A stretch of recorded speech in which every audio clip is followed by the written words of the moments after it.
A good native Shabbos. Okay, it's Parshas Bamidbar. It's Parshas Bamidbar. We're going into the desert. We're going into the desert. What's the desert?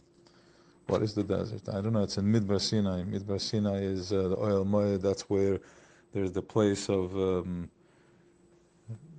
That's where Shechina meets with communicating with us, with the Eden. So Sinai, I was thinking, is also like it's like fire. Right? Why fire? It's almost like sneh, and like it's it has heat. It has heat to it. So Midbar Sinai, man weiß das, in Midbar Sinai gebrannter Feuer. Sie gewähnt dort der Har Sinai is gekifschen, gesagt der Teure Luschen, so gebrannter Feuer. Es ist ganze Mamurim geschrieben auf dem as to what the fire, what type of fire, this cloud, that cloud. So different ways of his galas, different ways of revelation. So and what's the process when we're going into this thing over here to Midbar Sinai? I mean, exactly what does Midbar mean? We can go back to the same thing. Midbar is the desert that we're in, each and every one in our lives. That's the Midbar. We're in the Midbar. So if we're already in the Midbar, we're very good. We're doing amazing. If you're not still in Mitzrayim, which is Pisam Aram says, which is Lego world. So if you're already in the Midbar, it means that you're out of the city. You're out of the city and you're more in the woods.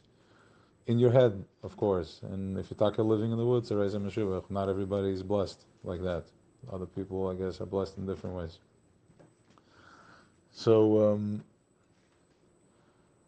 understanding that if you're in the Midbar already, if you already know, what does that look like? I don't know. I'm actually looking for words for it. I'm not really sure yet. I want it to be a little more original, feeling it from the center, from the identity. What what does it mean being in the Midbar? What does it mean being in the Midbar? It's a certain lostness, a certain surge, a certain, right? Does anybody think that they're lost? Does anybody think that they're lost? We're just so stuck in the movie. Nobody thinks that they're lost. So what is the Midbar? What does it mean to be in the Midbar? So that's something to be mizbanin on, and B'ezrat Hashem, it will come. But really, if we're talking about Sinai, which is the fire, which is that type of feel, the same as sneh, then it's going into Midbar, is going into the fire. The Har Ushan, so you have to go in the Har Sinai inside of you, the Har Sinai, which is in Midbar. It's in your vulnerability. I don't want to use this very, vulnerability is being used as a word, but what does it really mean? What does it mean? It means going into that place, connecting to your fire, connecting to what is the images that I see, the images that you see. What's driving that? Where is the lens for that? What's pushing it? What's the fire behind it? What gives it the koyach? And going into that place, that is going into the Har Sinai in the Midbar. And all of a sudden, the mountain, the Har is brenta fire. That the whole chaymer of it turns into fire, tzura, and it's being held because it's really coming through fully lit. There's such a level of his gallows. There's such a level of truth that even the Har Sinai, the sand, can hold and allow itself to be fully activated. Fully activated. So we have the image of the Har Sinai, like really kocht, brenta fire, whatever color, and it's still holding together, but it's see-through. You can have moments of a glance. You have a moment of seeing it through and through, where there's no chaymer there. Like in the fireplace, when the wood burns, there's a moment there in the fire that the wood is fully present with the fire. There's almost, right, that type of thing. So going into the Midbar, finding that place, and this is what's happening this week, and this process is by Counting. That's what's going on over here. Counting. Siyasur kaladas b'nei Yisrael mishpachesim. Levesim b'nei mispa shemes kol zocher legilgalesim. Pick up the heads from the ganze das from Bnei Yisrael, the mishpachesim, according to their lineage, where they're coming from, their channel, their vessel, leves avoisam, to the house of their avos, which means that every action we do builds an energy, Beis Hamikdash, a brick up there, and on every conscience, on every level. So the avos is where we each pull from our avos that they set up, which is Avram Yaakov, and then you have the Nesiim, and then the leaders and the Royim, and all types of channels of chains of Ishtalshalas, and how to translate this. How to translate what does it mean, Leves Avoisam? Where are you coming from? Your color, your flavor. The Mispah Shemes, so it's counted by the Mispah Shemes, according to the Shemes. The Shemes are the names. The names is what the person is. That's the energy the person carries, that's the name. And the word is that by counting the names, that's where there's a connection within, because we're all Oisias, everything is Oisias. All the Machshavas are Oisias. And when we're being counted, it's reshuffling all the Oisias again. How? By bringing awareness to it. When just by bringing awareness to a feeling, that in itself is already releasing. We don't always have to understand, because then it's still on, in a lot of in separation, but rather going into the place of resolving it from within, and then allow it to from mata mila, from mila mata, from top down to trickle down and saturate the situation until it changes or goes away. Of course, with tefillah. So what's tefillah? And the Rebbe talks about it. Tefillah, Torah is tefillah, tefillah is tefillah, alles is tefillah. And Rebbe Nachman is also busy. The whole avodah there is tefillah, alles is davening, tefillah and tefillah. So we're having here counting each, and we're going through this process. Jeder einer is labeled exactly, and a repeat of leveis avoisam to each and every one. So this is a deep process of galgaloisam, which means the galgal, which is the back, the neck. All right. I know there's Galgalta, but there's a case where I feel this one is more in the das. Yeah, it is in the das. The Galgalta is around the brain, that's a different thing. This is in the das, because it says Siyasur Kala Das. So we're talking about the das of Bnei Yisrael. So it's also Rosh Chodesh Sivan, Kabbalah Satayr, coming up this Tuesday evening. Kabbalah Satayr is where there's an opportunity to go deeper within self, to find what it's connected to, what self is connected to, where does it draw from, what's the center point. What's the center point? I am a Kam Kavede. I am Kam Kavede. Where is the Malachim, the angels, the Malachim are asking, Viz Kavede, the place of Kavede, of Eibishter. Kavede Mulayolam. It's filling the Welt, it's everywhere, but especially the ones that say Pamayim Shema Ba'ava Shema Yisrael. So we're making this yichud. So, which means that if going into a place of state of presence, feeling from where I want, and it's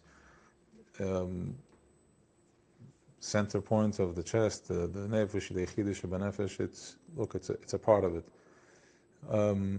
and feeling what activates that part of self,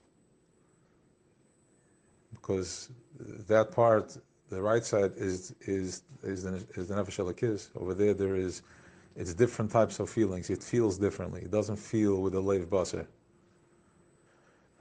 So we have an opportunity this year, at this moment, there's an opening that's going to be happening, that we're aligning with that sinner, of Matan Torah, which is the centerpiece of each and every one of our consciousness.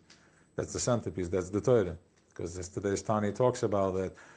Shechina is, if we're able to hold it, if we're able to see fully, then we would cease to exist. That's how strong the light is. But it's being held in these vessels. It's being held in these vessels that is stronger from the Shechina.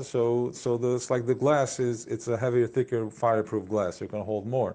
Then the question remains that if the kalim that's holding it are even stronger, then how are we for sure not expiring? Because if there's so much light, so much revelation. So the answer to that is that it's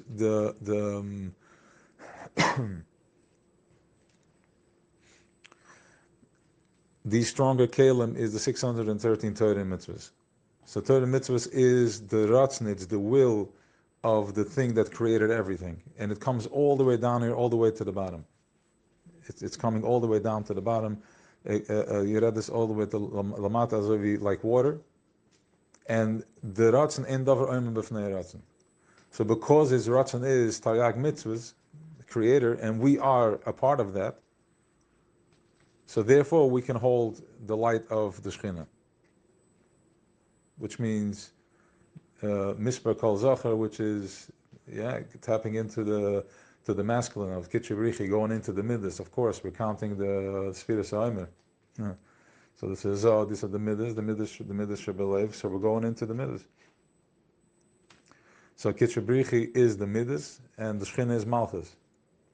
So we're holding the Shechina, which is, if we would see its full light, then we wouldn't be able to hold. That's how strong it is, because there would be zero ego. It would be just neshama, and there would be no veil. There would be no separation, no malchus.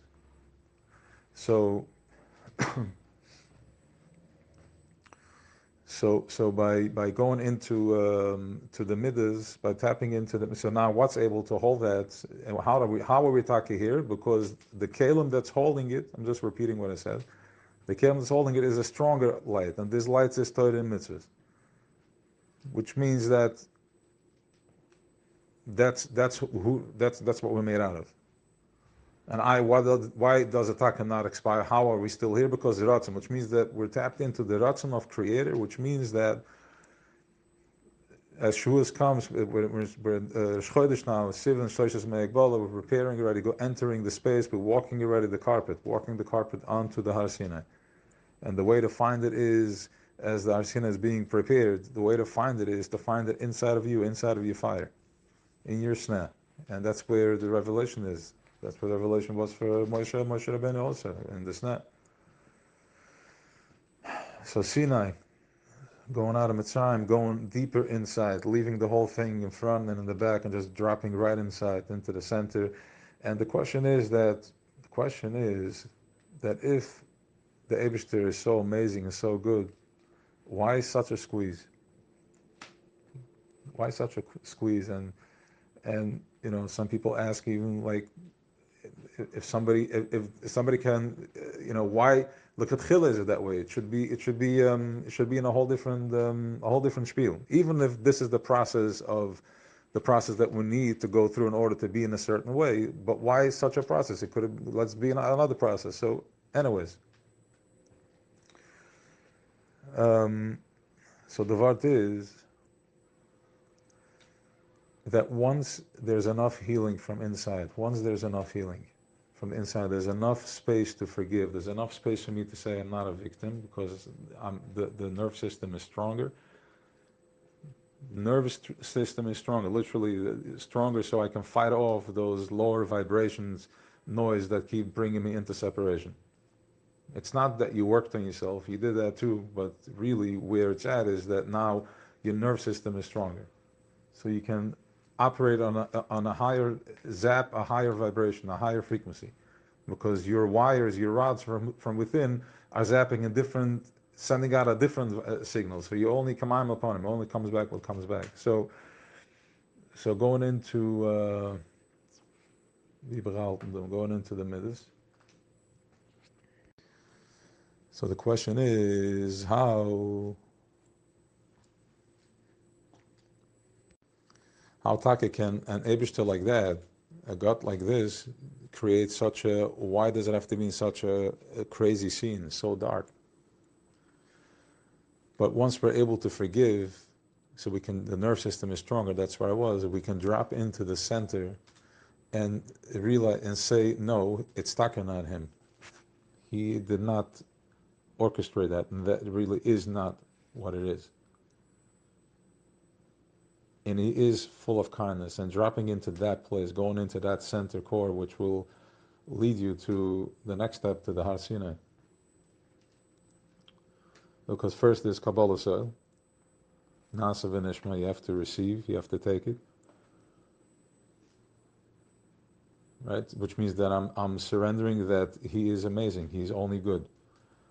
I'm surrendering that the thing that I'm looking for is something better than it is right now, and I want to find only good. That's a huge jump, a huge leap of Kabbalah soil, of Nasa v'nishma. I'm going to do it, even though, I'm not really trusting the process. What does it mean I'm not really trusting? Because you still have fears about what happens if you fall short here or too long there. So we're not fully surrendered, and that's fine. But going into the place that believing that he is only good. And the Torah comes all the way down, all the way to the bottom. It's going to meet you wherever you are. Because you are Torah, we are the Oasis, and wherever you are, no matter how low in the spin one is, that is a part of that Oasis, and we're all connecting, we're all, raising that. So that is to stand up and be counted, and going into the will. What do you feel? What do you want? What's the desire? Going in. If it's noisy, then that's not it yet. It needs to be more silent, feeling it and just connecting to it. Okay, so yes, have an awesome Chodesh, and Chodesh 7, and a lichting Shabbos.